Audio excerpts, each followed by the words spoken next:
In 1614, 3 pamphlets appeared in Germany. They announced a brotherhood no one had ever heard of. Europe spent 40 years trying to find them. They never appeared. You saw the history, the story everyone tells. You didn't see this. The Rosicrucians didn't disappear.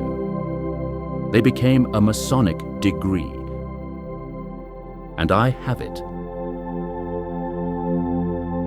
The Rosicrucian manifestos appeared without an author. 3 pamphlets describing a brotherhood that healed the sick, knew the structure of the cosmos, and possessed a tomb at the center of which lay the body of their founder, perfectly preserved. Europe responded the way Europe responds. Letters were written, books were published, counter-manifestos arrived. By the middle of the 1600s, there were over 400 published works analyzing, refuting, or claiming connection to the Rosicrucians. And yet, no Rosicrucian ever stepped forward. The brotherhood, if it existed, never identified itself. But the tradition didn't disappear. It moved. In the 1660s, the founders of the Royal Society, Robert Boyle, John Wilkins, Robert Hooke, were openly identifying themselves with what they called the Invisible College, a phrase taken directly from the Rosicrucian texts. Throughout the 17th century, Christian theosophists like Robert Fludd, Heinrich Kunrath, and Jakob Böhme produced books that systematized Rosicrucian themes: the alchemical transformation of the soul, the layered meanings of the divine name, the relationship between microcosm and macrocosm. In the 18th century, when speculative Freemasonry, Masonry as a philosophical brotherhood, not just a guild of stonecutters, began to form in Britain and France, the Rosicrucian materials were already circulating among the kinds of men who founded those lodges. By the late 1700s, the Scottish Rite system was being formalized in France. A series of degrees beyond the basic 3 Blue Lodge degrees organized into bodies. The 4th through 14th degrees became the Lodge of Perfection. The 15th through 18th degrees became the chapter. And the 18th degree, the culmination of the chapter, the degree that completes the chapter body, became the institutional resting place of the Rosicrucian tradition. It was given a formal name, Knight of the Rose Croix, or in some jurisdictions, Sovereign Prince of Rose Croix. What had been a literary mystery in 1614 became a working degree by 1800. That's how the Rosicrucians didn't disappear. They became initiates. The central symbol of the Rose Croix is not the rose, it's the pelican. In medieval Christian symbolism, the pelican was said to feed her young by tearing her own breast open and letting them drink her blood. The image is everywhere in cathedral architecture, 14th century onward. A symbol of Christ. The body broken, so others might live. The 18th degree centralizes the pelican, because the degree is about the transformation that happens when you knowingly accept the cost of becoming what you are meant to be, not death as ending. Death as the structural cost of the new self. The rose on the cross is the result. The pelican is the price. The 18th degree carries 3 primary symbol clusters. Each is publicly documented in Albert Pike's Morals and Dogma, in Wilmshurst's The Meaning of Masonry, and in the official educational publications of the Supreme Councils of the Scottish Rite. The first cluster The rose on the cross itself. The cross is the body, the four elements, the material world, the conditions of incarnation. The rose is what blooms from suffering, beauty produced through transformation, not despite it. It is not Christian in the sectarian sense. The same rose appears in Sufi poetry. The same cross appears in pre-Christian Celtic and Egyptian symbol systems. The degree treats the symbol as universal. What Pike called the great central truth of all religions, stripped of dogma. The second cluster, the letters INRI. In Christian iconography, they label the cross, Jesus Nazarenus Rex Judaeorum, Jesus of Nazareth, King of the Jews. But in the Rose Croix tradition, INRI carries multiple layered readings. The Latin reading, Igne Natura Renovatur Integra. By fire, nature is restored whole, alchemical. The Hebrew reading, Yam Nur Roach, Yebesha, water, fire, air, earth, the four elements. The pure Hermetic reading, the journey through the elements toward the integrated self.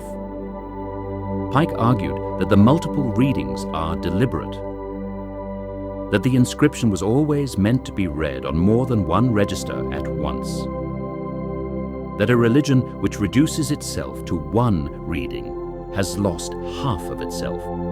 The third cluster, the three theological virtues, faith, hope, charity. These are not abstractions in the degree. They are the three pillars on which the chapter room is built. Faith carries the candidate into the dark. Hope holds him while he is there. Charity, which in the degree's older language means love, in the sense Paul meant in 1 Corinthians, is what is found at the end. The greatest of these, the new word in one sense, not a word that can be spoken, a condition that can be entered. What the degree leaves you sitting with, and I can say this because Pike said it in print before me, is the question of what you are willing to die to. Not as metaphor, as actual practice. The new self does not arrive by accumulation. It arrives by what gets put down. You can spend a long time after the degree trying to find the right thing to add. Pike's commentary, which is the official educational text for the Scottish Rite, points the other direction. The work the degree asks for is subtraction. What is the old self made of, and what among that can be released without violence, and what cannot be released without the kind of grief the degree teaches you to be ready for? That is the practical inheritance of the Rose Croix. The 18th degree is given to candidates in Scottish Rite valleys around the world today. In the southern jurisdiction of the United States alone, there are roughly 200,000 active Scottish Rite Masons. Across the northern jurisdiction, the United Grand Lodges of Europe, the Supreme Councils of Latin America. The global number is well over 500,000. The Rose Croix degree is conferred in major cities on 6 continents, multiple times each year. Every one of those candidates has been through what the 1614 manifestos described abstractly: the death and the resurrection, the discovery of the new word, the acceptance of the cost. This is what the Rosicrucian tradition became. Not a secret society in the conspiracy sense, an initiatory tradition with continuous transmission, formal structure, published commentary, and a global institutional home. What's remarkable is how little the formal structure has changed.